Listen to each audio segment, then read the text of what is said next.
Aujourd'hui, à Jeanne Culture, on découvre deux projets communautaires super inspirants à Saint-Léonard et à Neuville.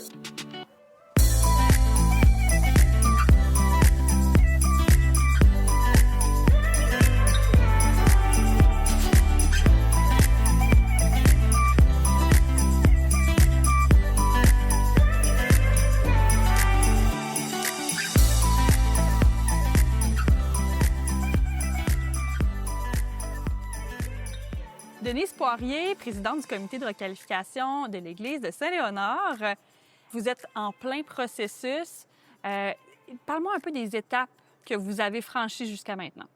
D'abord, bonjour Jeanne, merci de me recevoir. Ça fait plaisir. Ce projet-là, il a commencé il y a 18 mois à peu près. Il est parti d'un mouvement spontané suite à l'annonce de la désacralisation de l'Église, de sa fermeture éventuelle au culte. On a d'abord été quelques citoyens inquiets de ce qui allait advenir de l'Église parce qu'on le sait, un gros bâtiment comme celui-là, quand il est inoccupé, risque de se dégrader, à terme d'être démoli. Et on ne voulait pas ça parce que c'est un bâtiment d'importance très, très grande pour les gens du village. C'est notre mémoire collective, c'est un bâtiment fort. Alors, on s'est réunis pour lancer une réflexion collective sur l'avenir de l'Église et on a tôt fait de décider de s'incorporer comme organisme sans but lucratif pour aller tout de suite chercher le financement qui était nécessaire à faire les études de faisabilité. Une des premières choses qu'on a faites, ça a été de faire une consultation publique qui a permis de réunir plus de 100 personnes au sous-sol de l'Église. Je rappelle qu'on est un petit village de 1100 habitants. C'était une belle réussite. Oui. On voulait consulter d'abord les citoyens sur leur intérêt pour que l'Église ait une nouvelle vocation sur les usages qu'on pourrait y voir et qui pourraient combler des besoins qui étaient bien réels chez les résidents de la paroisse. Et on a travaillé ensuite en comité de requalification sur l'évaluation de ces propositions-là et leur faisabilité. Pour pouvoir aller de l'avant, il a fallu aussi traverser des étapes plutôt administratives. Première des choses, il fallait se faire reconnaître par la municipalité comme comité porteur de projet. Il fallait qu'ils reconnaissent que nous étions compétents pour faire les analyses qui étaient nécessaires pour voir si on pouvait réaliser quelques projets que ce soit. Et il fallait aussi se faire reconnaître par le conseil de fabrique qui nous a dûment reconnus comme un comité qu'il allait soutenir. On s'est fait accompagner d'un organisme d'économie sociale, Entremise, qui nous a aidés à faire les études de faisabilité, entre autres choses, à faire le plan architectural de l'Église parce que les plans avaient été perdus. Alors, il y a beaucoup de services qui sont apparus essentiels à la population. Parmi eux, certainement celui de la garderie qui est déjà installée dans l'Église et qu'on voulait sauver. Ça n'a pas pris de temps, hein? Déjà, il y a une garderie, ça fait 18 mois que l'organisme existe à peine.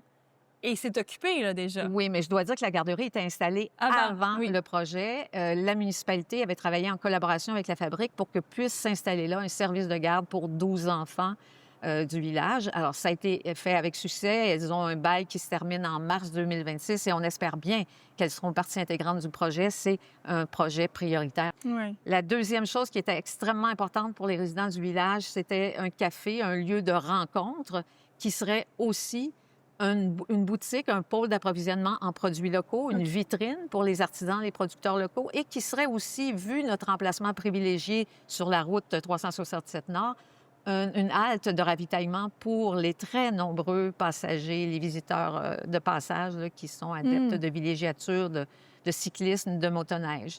Il y a d'autres volets aussi, des salles de réception. Il faut dire que l'Église, c'est déjà beaucoup plus qu'une église. Hein.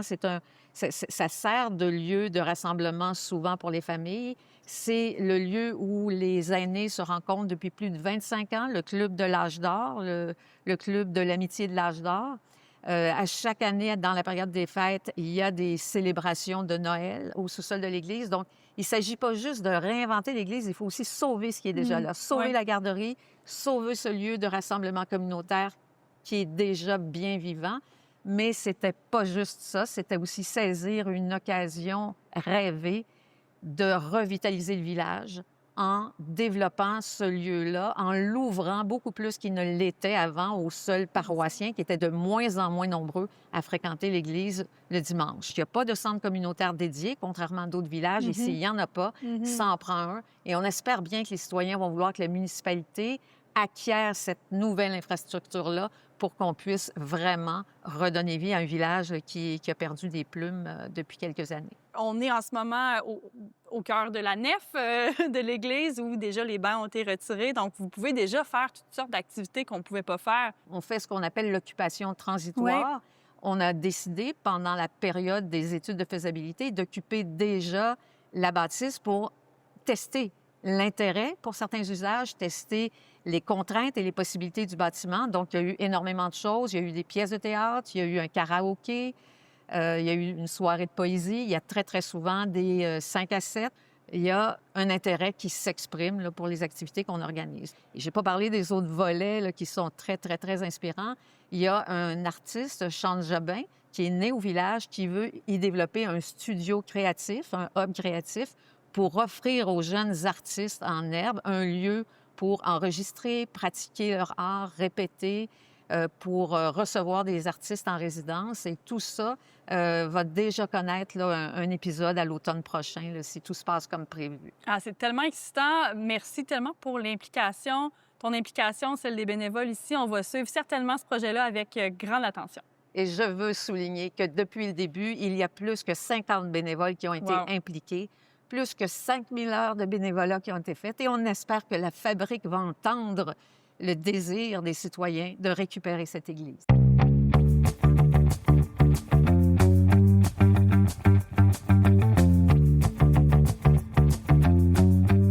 La butte à Mathieu, la célèbre boîte à chansons située à Val-David, est un endroit incontournable pour celles et ceux qui souhaitent se faire un nom dans le monde de la chanson. L'aventure dure 17 ans, soit de 1959 à 1976. Gaston et Alexandre Leclerc, deux associés qui, malgré leur nom de famille, ne sont pas parents, s'inspirent de la butte à Mathieu lorsqu'ils ouvrent en 1964 le fer à cheval dans cette grange durant Notre-Dame, tout près du lac Sept-Îles à Saint-Raymond. Dès la première saison, on y présente quelques talents locaux et Paul Davis, une vedette québécoise de l'époque. Le dernier spectacle de l'année est celui de Pierre Dudon, un artiste international de la radio, de la télévision et du cinéma, comme le mentionne un journal régional de l'époque. Gaston Leclerc se retrouve seul aux commandes pour la deuxième année et propose une programmation ambitieuse. En passant par l'Association des familles Leclerc, il réussit à convaincre Félix Leclerc, qui est alors très populaire, à y donner un spectacle. Louisette Réaume se rappelle de la longue filée d'automobiles stationnés sur le bord du Rhin. Plus de 400 personnes s'entassent dans la salle. C'est malheureusement le dernier spectacle tenu dans ce lieu dont les plus vieux se souviennent encore aujourd'hui.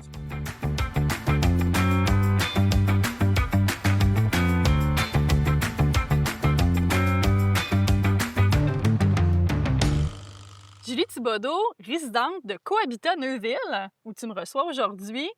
Cohabitat, c'est quelque chose qui existe ailleurs qu'à Neuville aussi. Oui. C'est un concept que moi, je connaissais pas, que j'ai appris avec l'entrevue avec toi aujourd'hui. Qu'est-ce que c'est un cohabitat d'abord? Des cohabitats, il y en a beaucoup qui sont des communautés intentionnelles, c'est-à-dire qu'on a des valeurs qu'on partage et puis on se rassemble pour habiter à un endroit, ce qui va nous permettre de partager des ressources.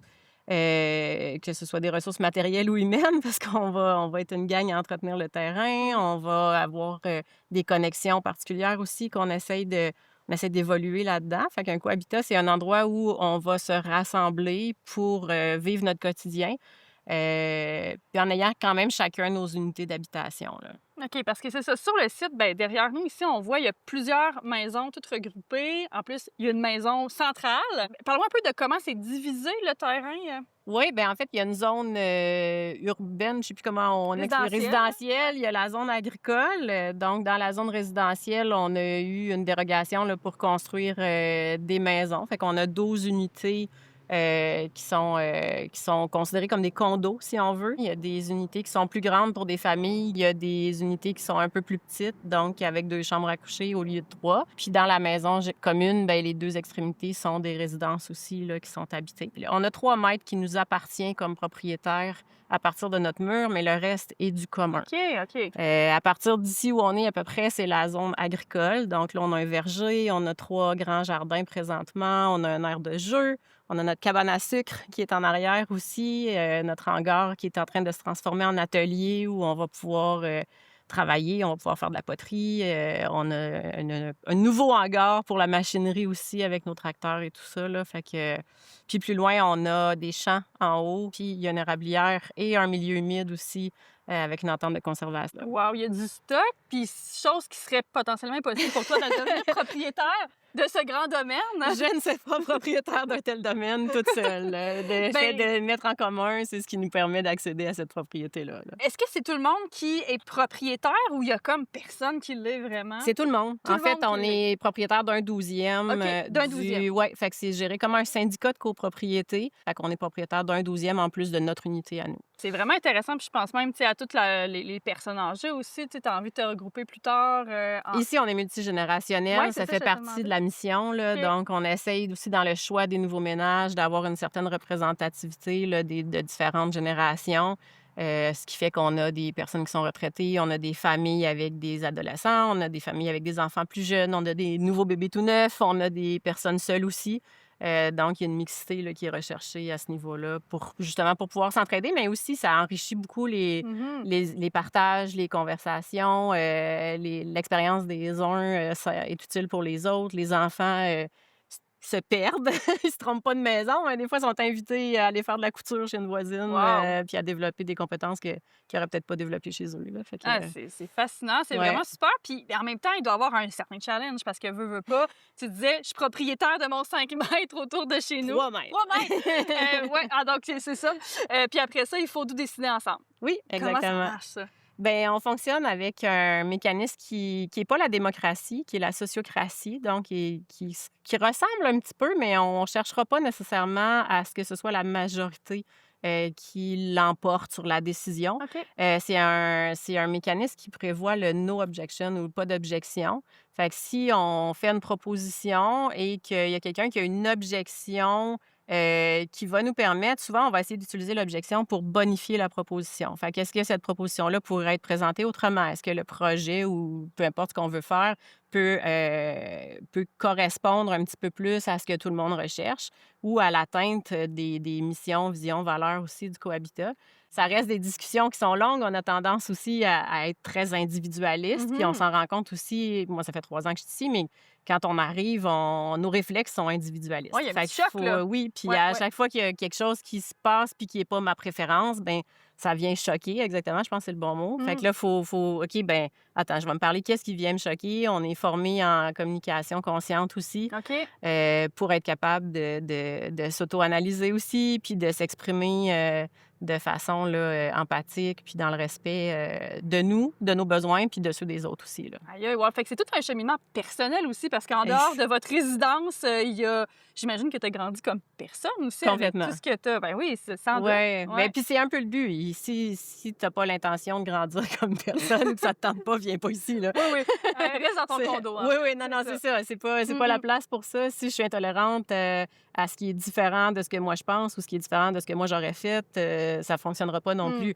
Fait que la sociocratie implique aussi qu'on a des comités, on a des sous-comités qu'on appelle des cercles qui ont des mandats spécifiques. Fait qu'ici, on a un cercle qui s'occupe des infrastructures, on a un cercle qui s'occupe de tout ce qui est production, fait que ce qui va être plus comestible. On a un cercle qui s'occupe des finances et de la gouvernance aussi, puis on a un cercle vie communautaire. Fait que chacun de ces cercles-là a une certaine autonomie, puis eux, leur travail, c'est aussi de prendre en compte les préférences ou le plus possible ce que tout le monde aimerait, mais c'est sûr qu'on ne peut pas rejoindre les préférences de tout le monde à chaque fois. Là. C'est Ben, impossible. j'imagine, c'est ça. Ah, ben, merci beaucoup, Julie, de nous avoir présenté ce modèle complètement unique. Merci.